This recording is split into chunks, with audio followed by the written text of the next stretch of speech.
In 20 years, I have not brought the ministry of the Word to the church on this second Sunday in November, which in the UK is observed as a remembrance of the two world wars.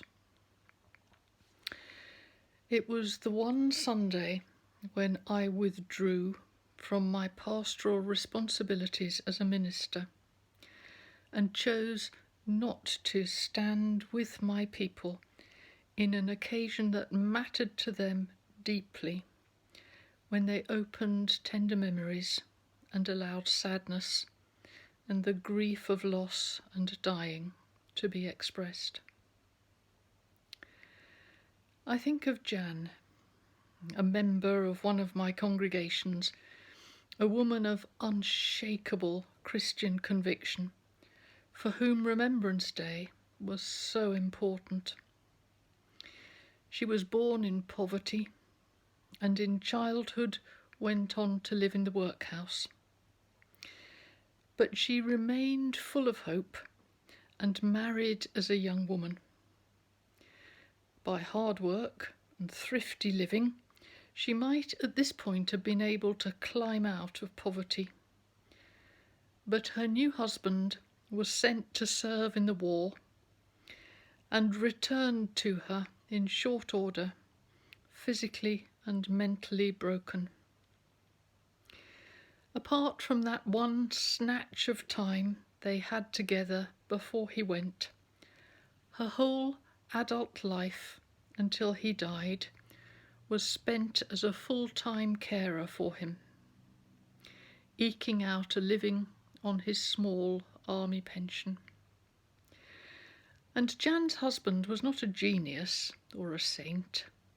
He was not especially equipped to find anything good in his situation or evade its bitterness.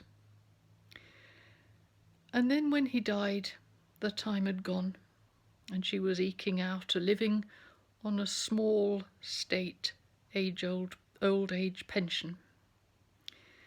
The structure and daily reality of Jan's entire life was conditioned and kept in poverty by her young husband being sent to fight in the war.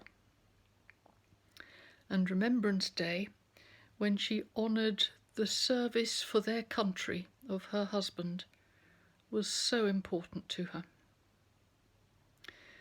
At first, as a new minister, I did all the things that mattered so much to Jan and others like her. Kept the silence, sang I Vow to Thee My Country, found a bugler to play the last post. But then I quietly stopped. I could no longer in good conscience continue, because a very selective narrative amounts to a lie, and what we were doing on Remembrance Day told a dangerously selective story. The falling poppies, the sad, grand, solemn music, the bowing at the cenotaph and ceremonial laying of wreaths, the insistence on family connection that we knew should be honoured, and the vocabulary of service, nobility, ultimate sacrifice and courage, all added up to paint a picture that left out so much. For one thing, it always left out the stories of the people we had fought against. Where Germany was mentioned, we were shown Hitler and Auschwitz and goose-stepping Nazis, not the Germany of today, headed by the wise and practical kindness and humility of Angela Merkel, finding room for so many Syrian refugees, making such responsible political decisions to defend against climate change, sending ventilators to Britain when our own politicians had ignored their own briefings and failed to prepare us for a pandemic.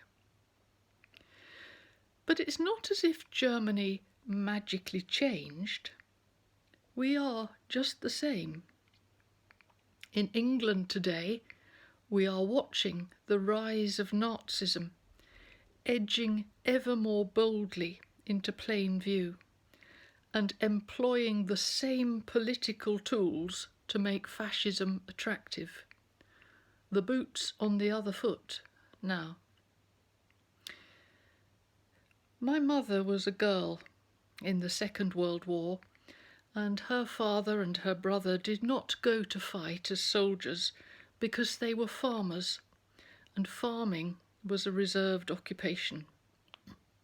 So they took in children, evacuated from the cities, and they also housed German prisoners of war, sent to work on the land. My mother, as a child, used to creep close to have a look at them. She had heard about the German, the Hun. Fascinated, she wanted to see what they were like. And she never forgot her astonishment at discovering they were just like us. From first-hand encounter with those prisoners of war, that was her abiding memory. The Germans were just like us. And that's the thing we should be learning from. That's what should make us alert to reality and humble in making our choices. Just like us. And we are watching the truth of that unfolding behind and beneath the faded glory of our stories of heroism, in which we are always on the winning side and the suffering side and the noble side, and always right. For we do not include the stories of Hiroshima and Nagasaki, or the stories of grinding poverty in post-war Germany. We tell the stories of the Jews who suffered at the hands of the Nazis because we gave them refuge. But we stay quiet about the homosexuals and the gypsies, to whom we have been relentlessly cruel ourselves, in the case of the gypsies, to this very day, and increasingly so. We are highly selective in the stories we tell, and there is political motivation in that. It fosters compliance with aggression in the general population. So it came about that when Tony Blair came on board with George Bush in aggression against the people of Iraq, in spite of the thousands upon thousands of people in Britain and Europe who protested in the streets against any more war, Parliament was ready to vote in favour. We had believed our own narrative, that we are inevitably on the side of truth and righteousness. Nothing was said on the BBC about the courage of Iraqis who fought for their country against the opportunistic aggression of the West. Men who were not even soldiers, which we know because their dead bodies piled up wore not army boots but ordinary shoes. And where was our heroism when our political leaders pressed the button to direct smart bombs to blow up cars and buildings far away, taking out sheltering women and children, or a family of young men travelling to pick up their aunt? We never seemed to learn the lesson. When the decision was taken to bomb poor, beleaguered Syria, bombarded from every side, the bombers were waiting on the tarmac with their engines running as Parliament voted. and when the word was given to send them, there was George Osborne, rubbing his hands in glee, crowing, "Britain's got its mojo back." But we bury those stories on Remembrance Day, when in truth we should include them. War does not spring up unbidden and take us by surprise. War has seeds and sprouts. War begins as small things that grow. If on Remembrance Sunday we are serious about ending war and working for peace, we should know how to recognise the seeds of war and uproot them from our community. There will be others, but significant seeds of war are othering, poverty, inequality, and degradation of the land. Othering is crucial to getting your country to agree to go to war. Stories that dehumanise and demonise people we have never met, that bolster our own good opinion of ourselves. When I served as a minister in West Wickham, a man in my congregation said to me, "You can never trust an Arab." "What are you talking about?" I said to him. "Abraham was an Arab."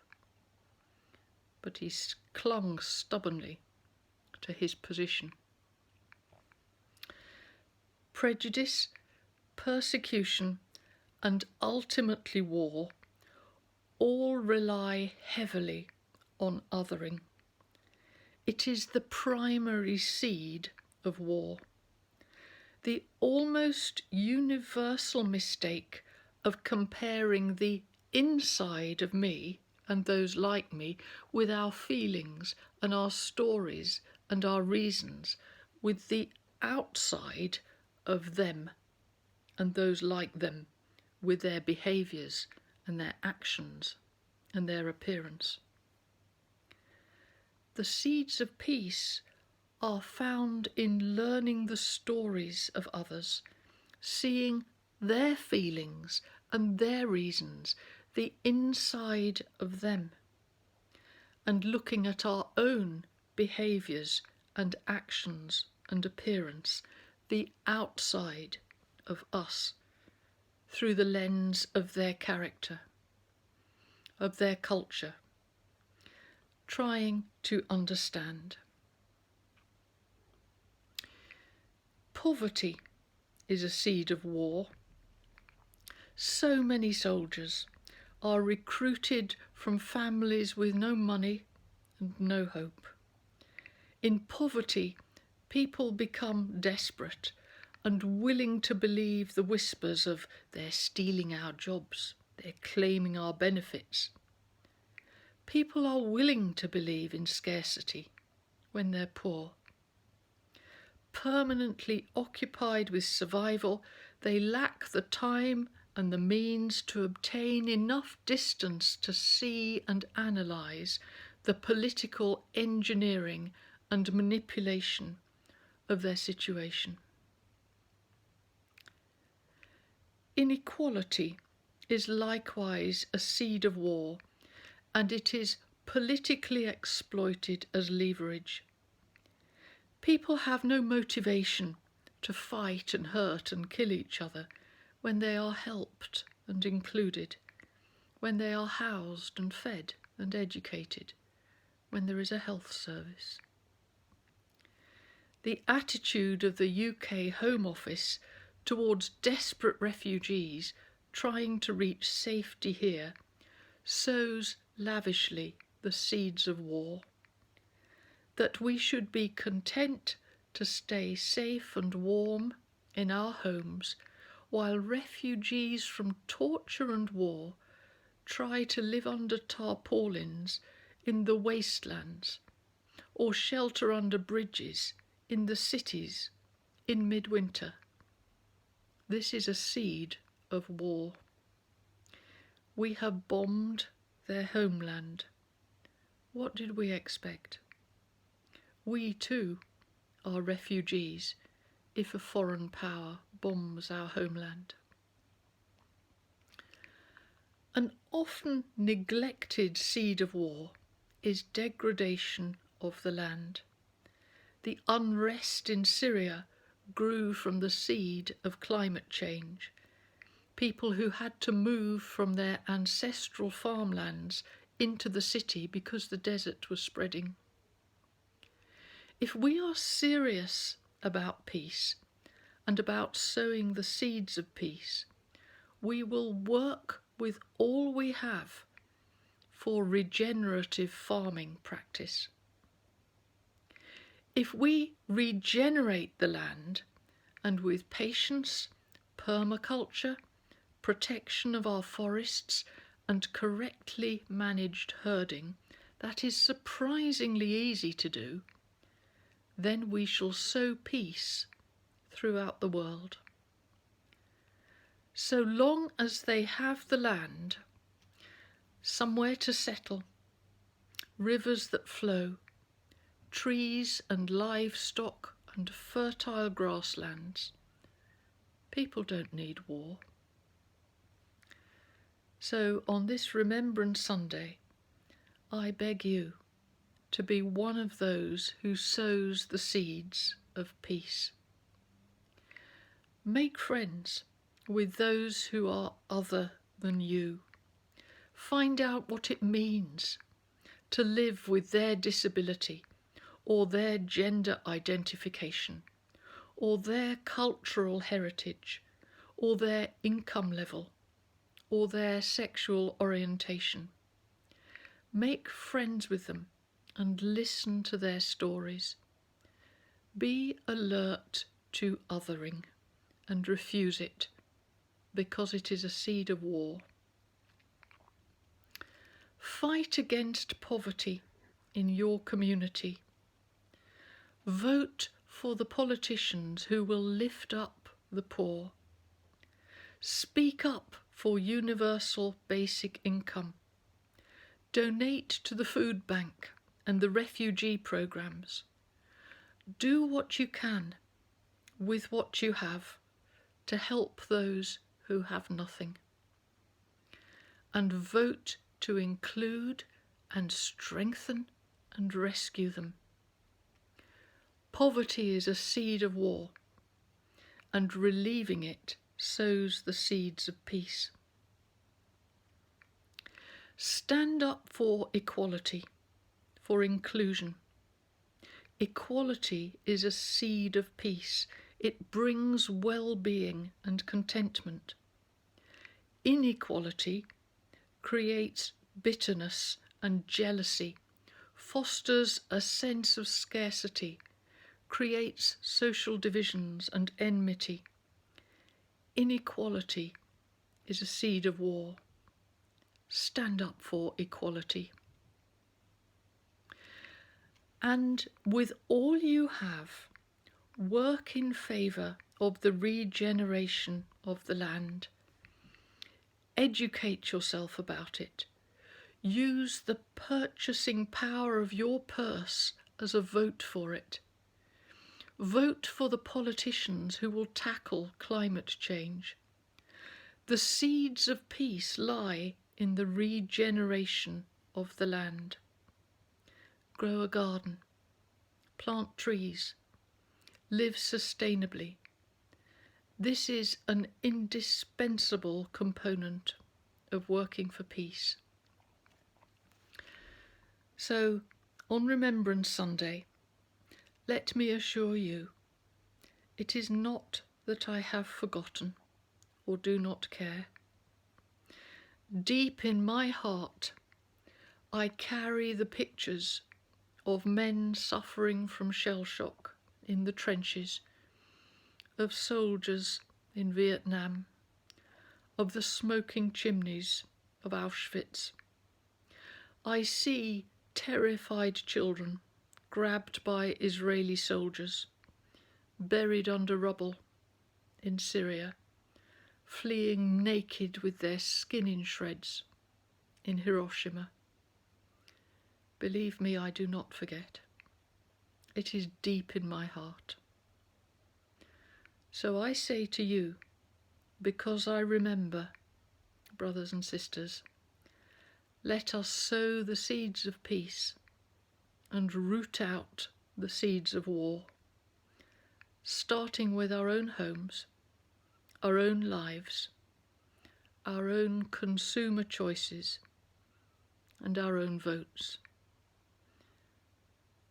Let there be peace on earth, and let it begin with me.